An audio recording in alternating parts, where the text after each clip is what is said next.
এই যে সুন্দর করে খেজুর গাছ, এই যে আমরা খেজুর বাগানে আসলাম, খেজুর বাগানে রস খাইতে আসলাম। এই যে আমরা আসলাম খেজুর বাগানে, এই যে বিশাল বাগান, এটা একটা দোহার আসলাম খেজুর বাগানে রস খাইতে। এই যে অনেক গাছ,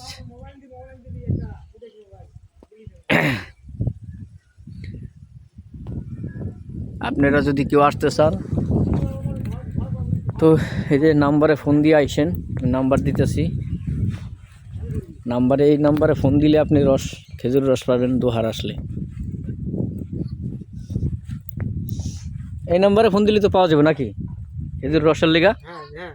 এই যে এই নাম্বারে ফোন দিবেন যারা যারা খেজুর রস খাইতে আসবেন। অবশ্যই এই যে খেজুর বাগান।